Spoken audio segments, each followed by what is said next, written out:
C'est l'un des facteurs les plus sous-cotés en musculation. Salut à tous, c'est Rémi. Aujourd'hui, on se retrouve pour parler d'un des facteurs les plus sous-cotés en musculation et dans un objectif de performance physique. Je parle bien évidemment du sommeil. Et oui, bien dormir, c'est aussi important que vous entraîner et bien vous nourrir. Ça l'est peut-être même plus à mon sens. Vous pouvez faire tous les entraînements du monde, prendre les meilleurs compléments alimentaires sur le marché. Si malheureusement, vous ne dormez pas suffisamment ou mal, vos progrès seront fortement ralentis. On va donc voir aujourd'hui ensemble pourquoi et comment améliorer votre sommeil en mettant le focus sur une hormone, la mélatonine, cette hormone du sommeil qui va vous permettre de mieux dormir, mieux récupérer et donc va favoriser vos progrès en musculation. Alors restez bien jusqu'à la fin puisque je vous donnerai des tips et des erreurs à éviter pour vous supplémenter en mélatonine. Alors pourquoi le sommeil est vital en musculation? Et vital tout court d'ailleurs. C'est simple, un mauvais sommeil va vous impacter de plusieurs manières. Premièrement, une mauvaise récupération.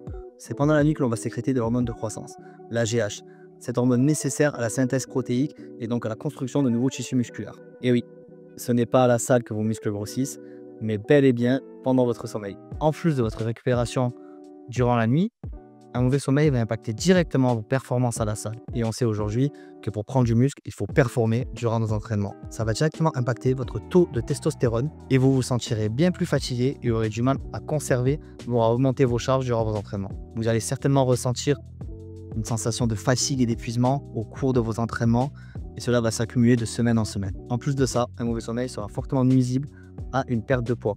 En effet, qui dit dormir mal dit plus de fatigue et plus de fatigue dit plus de cortisol, cette hormone du stress qui va favoriser le stockage des graisses. En effet, un taux de cortisol élevé va avoir tendance à favoriser le stockage des graisses, mais également à augmenter votre appétit et à vous donner envie de vous diriger vers des aliments qui sont très clairement malsains en vous donnant de nombreuses fringales au cours de votre journée. Donc même en essayant de maîtriser votre alimentation, si vous avez un taux de cortisol trop élevé, cela va nuire à vos résultats. En plus de ça, un bon sommeil améliorera très clairement vos mouvements, votre coordination et vos réflexes. On a une étude de The Journal of Sports Sciences met en évidence qu'un meilleur sommeil augmente la précision des gestes sportifs.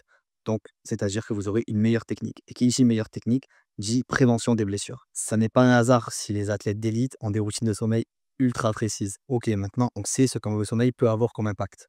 Mais maintenant, comment est-ce qu'on peut optimiser ça?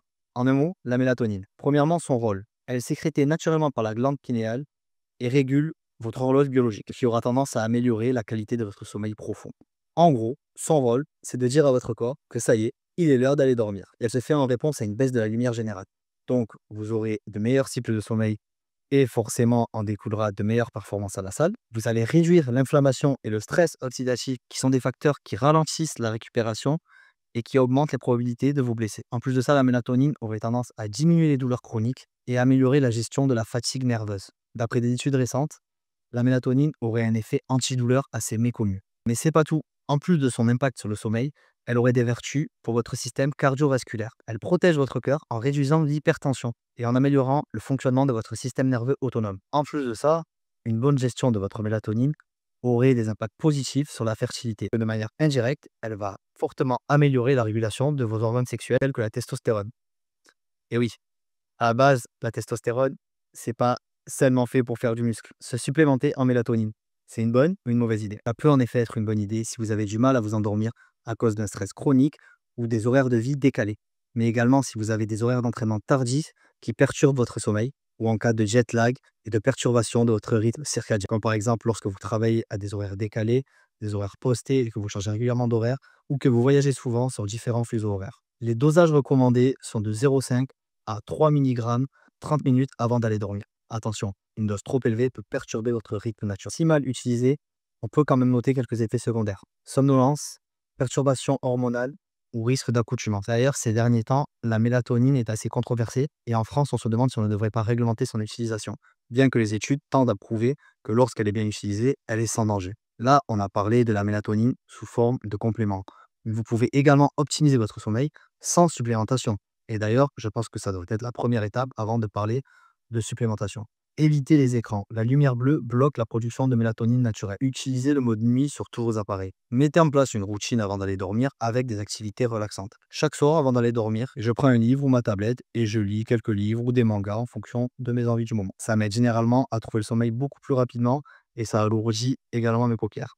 Optimisez également votre environnement. En effet, une chambre sombre avec des températures allant de 18 à 20 degrés et dans l'idéal un matelas confortables seront idéales pour vous aider à trouver le sommeil et à avoir un sommeil réparateur. Et enfin, puisqu'on ne le dit jamais assez, c'est un cercle vertueux. Donc, pour avoir un bon sommeil, vous devrez avoir une bonne alimentation. Et avoir un bon sommeil vous aidera à avoir une bonne alimentation. Certains aliments aident à favoriser l'endormissement et un sommeil de qualité. On pense notamment à des aliments riches en tryptophane, comme la banane ou les noix par exemple. Ces aliments vont favoriser la production de sérotonine et de mélatonine. Évitez d'ailleurs d'avoir une alimentation trop riche en protéines le soir et essayez de conserver des glucides sur votre repas du soir, même si vous essayez de perdre du poids. C'est important pour avoir un sommeil de qualité. Voilà, maintenant vous avez une vision globale de l'importance de votre sommeil dans l'atteinte de vos objectifs et de l'importance de la mélatonine au sein de ces derniers. Donc, si vous voulez vraiment progresser, ne négligez pas votre sommeil. Alors, dites-moi en commentaire votre routine avant d'aller dormir et comment est-ce que vous avez réussi à régler vos problèmes de sommeil, si c'est le cas. À part ça, je vous invite à me suivre sur mes différents réseaux où je donne pas mal de conseils à travers mes différents contenus, notamment sur le sommeil, mais aussi sur la nutrition et sur le sport. Si vous avez aimé la vidéo, n'hésitez pas à le dire en commentaire, à vous abonner, à lâcher un like, ça fait toujours plaisir. Et moi, je vous dis à la prochaine.